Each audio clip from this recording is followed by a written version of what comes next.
We're going to be talking about Great Zimbabwe today. And Zimbabwe is an African country in the southern part of Africa, as you can see there, right? And this is the whole African continent, as you can see, and Zimbabwe is just right at the bottom there. Okay, so we have some introduction to give, the reason why we're going through this topic, some general history, timeline of the nation of Zimbabwe, and some conclusion.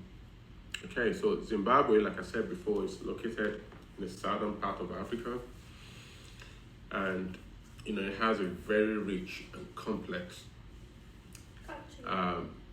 culture.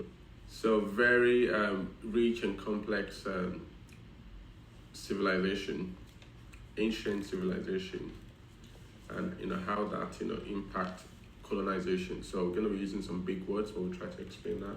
So colonization essentially is when a lot of countries in Europe went to Africa That's not the definition of colonization. So give me a definition of colonization. It just means when you take over something. You can't say specifically that colonization was when Europe took over Africa. So we're using the African countries. Yes, you can say an example is that European countries took over African countries. Okay. So colonization, like Mrs. said, is when another nation takes over the reign of another nation. Okay, because they have more power and they can control that other nation. It doesn't matter where the powerful nation, doesn't matter where they're coming from, they usually have more power than the other nation, and they use that to control, to take some of their resources to use for themselves, or to take people away as slaves to build their own country. In the case of Zimbabwe and a lot of African countries, right, we see a lot of Western countries in Europe that went to Africa. They have guns and they have weapons. They took over the land of those, of a lot of African countries, and they started ruling over them. And they took some of the resources that we're going to discuss, from those countries, took it back to their own country and developed their own countries. So the country of Zimbabwe was named after the ancient city of Great Zimbabwe. So, and that city was built, right, in the 11th century. That's about 900 years ago. And some of, these relics, which is, the wall that they built over 900 years ago, still exists to today. And it used to be the tribe that used to kind of rule at that time used to be the Shona tribe. Okay, so the ancient city is now a World Heritage Site, and what that means is they see it as something that should be preserved so that it can benefit people, and it's just a reminder that that city existed before. So the official languages in Zimbabwe are like the Shona, Simdebele, and English. So the country is very rich in natural resources. And what do I mean by natural resources? Like, Gold. Tin, platinum, gold. And they have a very, fertile land. Meaning that land is very good in growing things and stuff. So it's a very good land. And what's it known? What is Zimbabwe known for? It's a breadbasket of Africa. Right. So it goes with what you're saying about the richness of their land. So when it says a breadbasket, it means that the food and everything that Zimbabwe grows, is it more than enough to feed the entire continent? That means they can grow a lot of things that can feed not only their nation, but other nations as well. And it's home to diverse population, group of people with various background and beliefs. So we're going to learn about how the people of Zimbabwe lived in the ancient city and what the demographic looks like. Okay. Then we're going to explore the natural resources and the wonders of Zimbabwe and the impact to its economy. Then we're going to look at the timeline of Zimbabwe history since over 900 years ago. So, general history. So there are over 50 million people living in Zimbabwe right now. So, and they're, like I said, they're mainly black Africans, which, are with the Shona being the largest group of people, over 70%, and followed by the Indebele, 20%. So the Shona are like the majority group of people in Zimbabwe. And the economy is largely based on agriculture, mining, and tourism. So, like Mommy said, Zimbabwe being the bread basket of Africa, it means that a lot of other African countries rely on Zimbabwe to plant food and then harvest the food, sell to other African countries. So first they farm. Of course, you have to farm first before you can harvest. And when you harvest, you sell. And then you give it to like. Not give, you sell to other countries, and the country make money from it, and the farmers. Make money too. Yeah. So the country is rich with very good land for growing food. They have lots of forest. They have wildlife, meaning a lot of animals, and they have really good water resources. So they have everything that could help them grow good food, good crops. And there's over 5,000 different kinds of plants, and lots of animals, such as elephants, rhinos, lions, hippos, and crocodiles. And the country has abundant natural resources, such as coal, lithium. Lithium is what you use in batteries. Then you have platinum that you use to build cars. And gold. And they have gold as well. So we've talked about the Great Wall of Zimbabwe as a heritage site, and they have other heritage sites as well, like the National Monument, and they have the Victoria Falls. So the Great Zimbabwe is the ancient Zimbabwe city, which was then the capital, was a very powerful trading empire at that time. Other countries used to go there to trade. So like I said before, that Great Zimbabwe was known for its large circular wall and tower, and was made of stones without mortar. Traded gold and other goods in those days with China and Arabia. So Victoria Falls, like I said, is one of the World Heritage and natural wonders of Zimbabwe. After the Queen of England, right? So Victoria Falls is a natural wonder and the most extraordinary waterfalls in the world, with many benefits for Zimbabwe and its people. It is bigger than Niagara Falls. So what's the benefit of this Victoria Fall to Zimbabwe?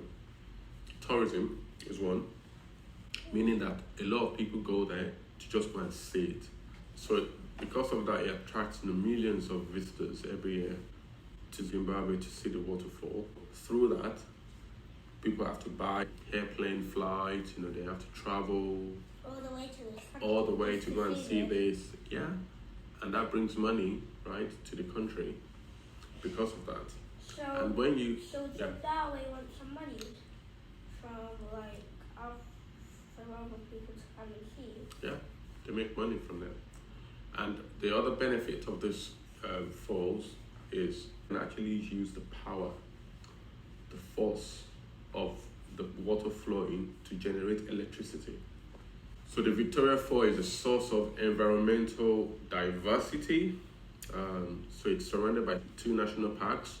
So you have the waterfalls, and you have around the waterfalls you have national parks.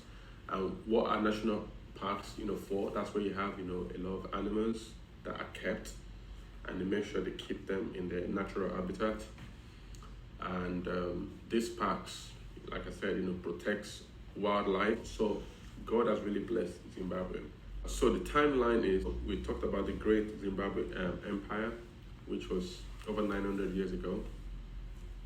And in just late 19th century. So, like, over 100 years ago, we see the British colonization. And what did I say colonization is? Let me see. Taking one nation, taking on one nation. Because they have more power. Okay, so in this case, British had guns, right? They had guns to overcome another country. So they can take over They can take over another country, take their gold, take their food, take their land. So that's what colonization is all about. It's to take something that doesn't belong to you because you have the power to do so.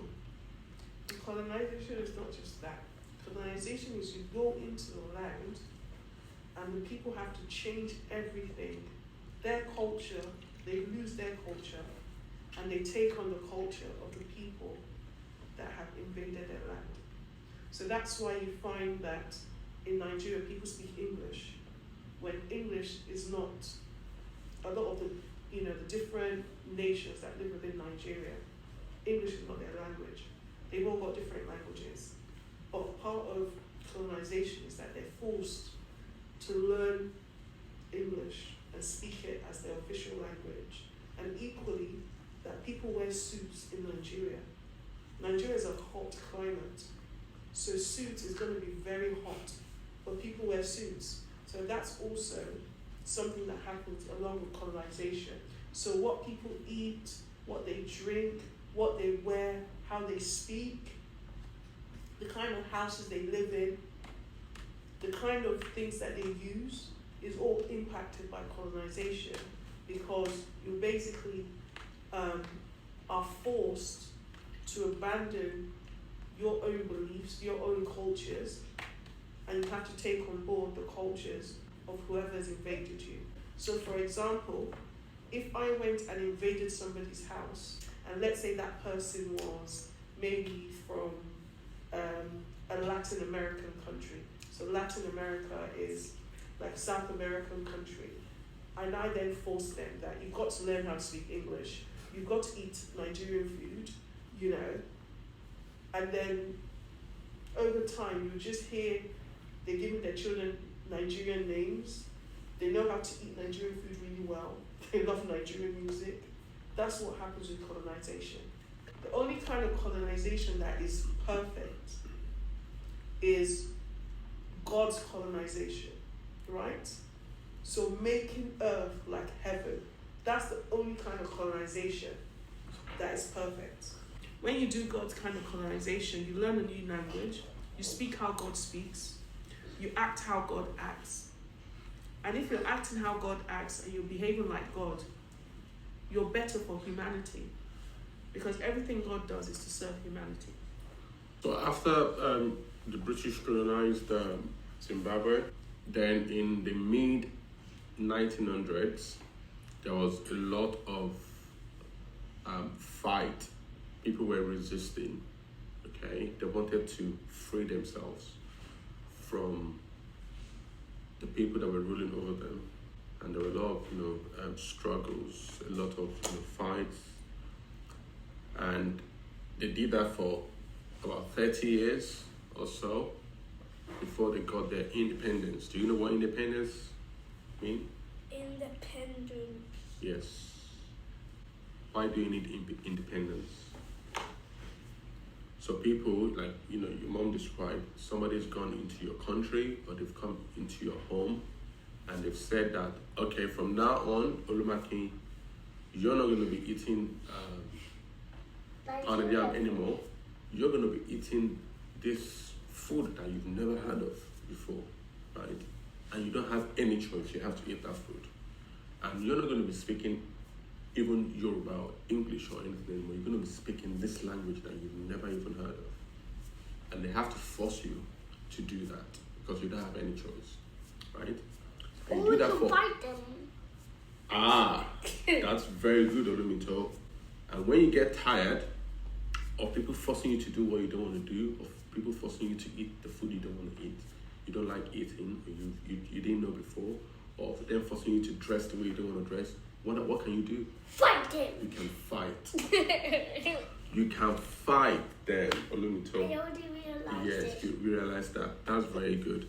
that is exactly what the struggles was all about.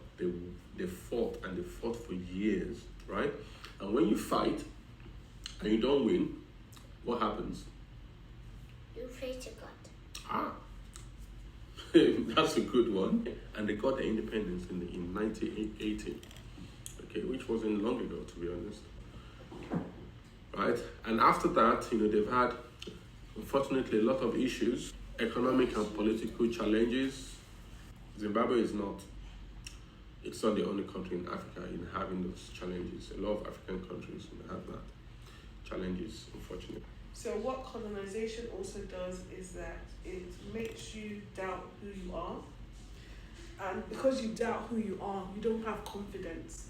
And that is why if people tell you something that's not true about you, then you're more likely to believe it. So these are part of the economic and political challenges that the various African countries are believing. They've been told by the colonizers for so long that they're not good enough, that they're not clever, they're not intelligent, they're not powerful enough, So a lot of African countries are having to also fight that negative messaging, negative signaling by a lot of colonial powers, and they're having to tell themselves, relearn and teach themselves that actually we are humans, we have intellect, we have ability, we have capacity.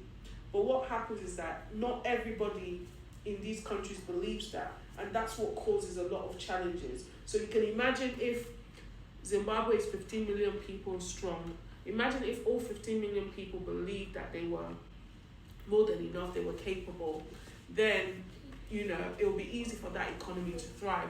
And the same thing can be said for other African countries, that if we as Africans believe that we're good enough, we're strong enough, we're capable enough, then a lot of the decisions that we make will be different. We'll make better decisions for ourselves, for the continent. Okay, so you can click the link below if you're watching this online. So you guys got quite a lot from that, yeah? Yeah. So that's good. So in conclusion, we see that, how impressive, the ancient and architectural heritage of the Great Zimbabwe is, and still is till today.